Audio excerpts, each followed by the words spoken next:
نحمده ونصلي ونسلم على رسوله الكريم وعلى آله وأصحابه أجمعين أما بعد فأعوذ بالله من الشيطان الرجيم بسم الله الرحمن الرحيم وذكرهم بأيام الله صدق الله العلي العظيم وبلغنا رسوله النبي الكريم الأمين مولاي صل وسلم دائما أبدا على حبيبك خير الخلق كلهم. معزز حاضرین کرام و ناظرین کرام اور سامعین اعظام اور جملہ اہالیان ریاست جموں کشمیر، السلام علیکم ورحمۃ اللہ وبرکاتہ. آج منہاج القرآن انٹرنیشنل جموں کشمیر کے اس آفیشیل ٹرانسمیشن کے ذریعے سے آپ کی خدمت میں پھر حاضر ہونے کا تقاضا ہوا، اور اس کا سبب یہ ہے کہ آج ماہ رجب المرجب کی 3 تاریخ ہے. یہ مہینہ جہاں اپنے دامن میں بڑی خیر کی سوغاتیں لیے ہوئے آتا ہے، جہاں اس میں بہت سارے تاریخی عظیم مواقع ہیں یاد کرنے کے لیے، یاد رکھنے کے لیے اور یاد دلانے کے لیے. جیسا کہ میں نے آیت کریمہ میں خطبہ میں آپ کو عرض کیا کہ اللہ پاک کا فرمان ہے وَذَكِّرْهُمْ بِأَيَّامِ اللَّهِ، اللہ کے کچھ خاص دن ہوتے ہیں تو یہ قوم کو یاد دلائے جائیں. حکم ہوا یہ قوم کو یاد دلائیں. تو انہی خاص دنوں میں اگرچہ اس مہینے میں کئی خاص دن ہیں، تو اور سب سے خاص دن جو ماہ رجب میں وہ معراج کا سفر ہے، اور بھی کئی دن ہیں اس میں 13 تاریخ کو مولا کائنات شہنشاہ ولایت باب مدینہ علم حضرت سیدنا علی مرتضیٰ کرم اللہ تعالی وجہ الکریم کا یوم ولادت بھی ہے. تو انشاءاللہ اس موقع پر ہم آپ سے پھر مخاطب ہو سکتے ہیں، اللہ نے اگر منظور فرمایا تو. ابھی حاضر ہونے کا مقصد یہ ہے کہ اس مہینے کی 6 تاریخ میں ہم لوگوں کے لیے بڑے عظیم 2 دن ہوتے ہیں. ایک یہ کہ ملک ہندوستان میں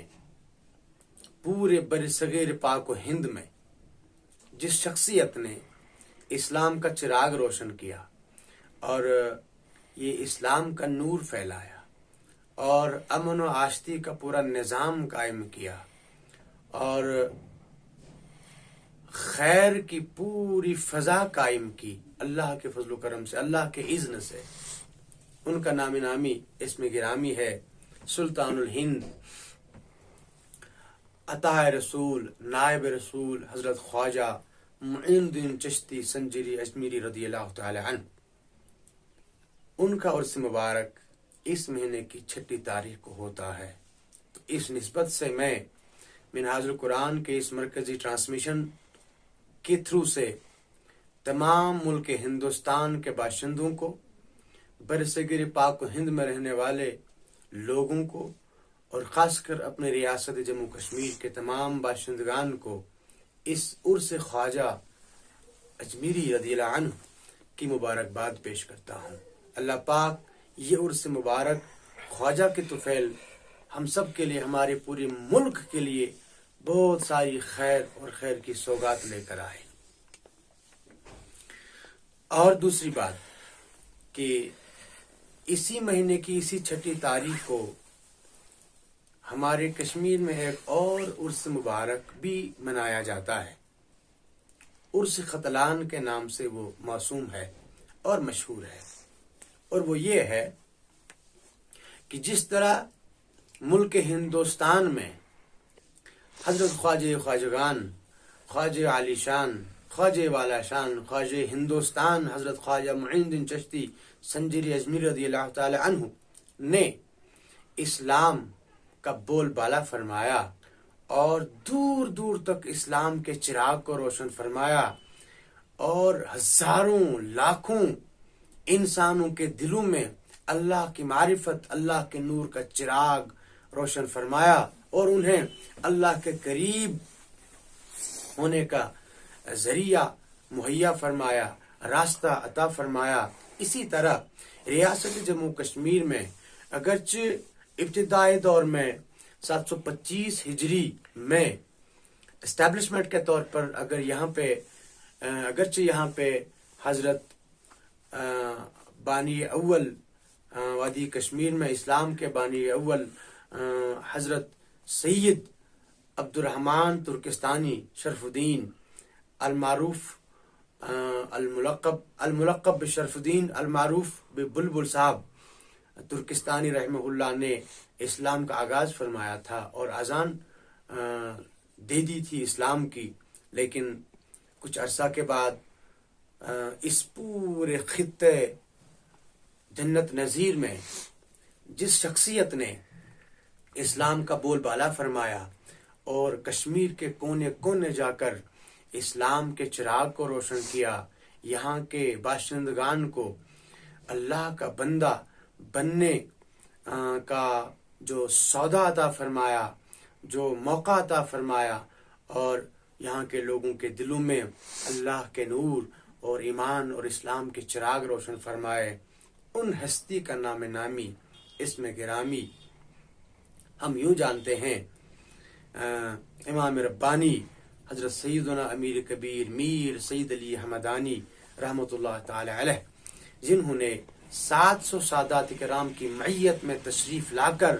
یہاں پورے وادی گلپوش کو اسلام کے نور سے روشن فرمایا، اسلام کے نور سے دوبالا فرمایا۔ ان کا عرس ختلان کے نام پر ایک عرس 6 رجب کو منایا جاتا ہے، اور وہ یوں کہ آپ کا وصال 6 ماہ ذی الحجہ سن ہجری 786 میں ہوا ہے، اور وصال کے بعد چونکہ آپ کے لیے باطنی فیصلے کے مطابق طے یہ ہوا کہ آپ کا جسد مبارک آپ کے آبائی وطن ملک ختلان پہنچایا جائے، تو یہاں سے جب آپ کے خلفاء، آپ کے طالبین اور آپ کے عقیدت مندوں نے آپ کے جسد خاکی کو یہاں سے لے لیا، اپنے کندھوں پہ اٹھا لیا، چلتے چلتے 6 ماہ کا سفر کرنے کے بعد اس پورے دورانیے میں وہ جو ہے آپ کے جسد مبارک کو ختلان پہنچایا گیا۔ تو 6 ماہ ذی الحجہ سن ہجری 786 میں آپ کا وصال ہوتا ہے، اور پھر 6 رجب کو آپ کا جسد مبارک ختلان پہنچتا ہے۔ تو ختلان کے لوگ آپ کے جسد مبارک کا استقبال کرتے ہیں،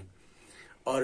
یوں آج 6 رجب عرس ختلان کے طور پر بھی منایا جاتا ہے۔ ہمارے کشمیر میں جو آپ کی ذات سے موسوم خانقاہ ہیں، خصوصاً ان میں مجالس ہوتی ہیں۔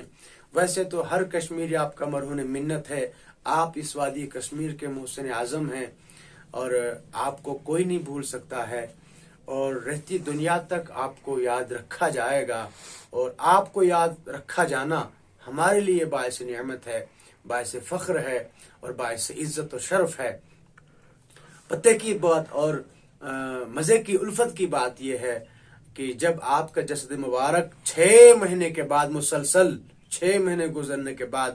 ختلان شریف پہنچایا گیا، جب رکھا گیا تابوت مبارک آپ کا، تو جب ڈھکن اٹھایا گیا، آپ کے جسد مبارک سے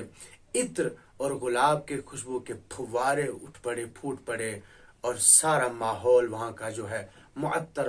ہو گیا، عطر بار ہو گیا۔ یہ ہے کرم اللہ کا اپنے خاص نیک بندوں پر، اور اس مبارک وجود کو کوئی پریزرویٹو نہیں دیا گیا تھا۔ جیسے کہ آج اگر کسی کی ڈیتھ ہوتی ہے تو اگر ایک ملک سے دوسرے ملک کو اس کو لے جانا ہوتا ہے تو اس کو میڈیکلی ایک پریزرویٹو، ایک کیمیکل دیا جاتا ہے تاکہ اس کی وہ لاش جو ہے، جسد جو ہے وہ سلامت رہے، تاکہ اپنے ملک تک پہنچ سکے۔ لیکن یہ ایسے لوگ ہیں جو اللہ کے طرف سے آلریڈی پریزرو ہوتے ہیں، ان میں اللہ پاک ایسے پریزرویٹو کیمیکلز ودیت فرماتا ہے کہ 6 مہینے کی کیا بات ہے، 6 سالوں کی کیا بات ہے، 6 صدیوں کی کیا بات ہے، 6000 سال بھی اگر یہ ان کے مبارک اجساد زمین کے تلے رہیں تو زمین انہیں کھاتی نہیں ہے، زمین انہیں خراب نہیں کر سکتی ہے۔ تو آپ 6 ماہ کے بعد جب وہاں پہنچے تو آپ کے جسد مبارک سے عطر اور گلاب کے خوشبو کے پھوارے پھوٹ پڑے اور سارا ماحول روشن ہو گیا۔ عرس ختلان کے نام پر بھی ہم 6 رجب کو یہاں مجالس کرتے ہیں، اور میں ریاست جموں کشمیر اور پورے ہمدان، ختلان، سمنان، کولاب، اندراب، اس پورے ایریا کے لوگوں کو اگر وہ سن سکے مجھے اس ٹرانسمیشن کے ذریعے سے، تو ان کو بھی اس عرس ختلان کی بھی مبارکباد پیش کرتا ہوں۔ اللہ پاک ہمیں اپنے ان نیک بندوں کے توسط سے ان کے باطنی فیوز اور باطنی برکات سے مالا مال فرمائے، ہم پر اللہ پاک ان کا سایہ ہمیشہ بنائے رکھے۔ والسلام علیکم ورحمۃ اللہ وبرکاتہ۔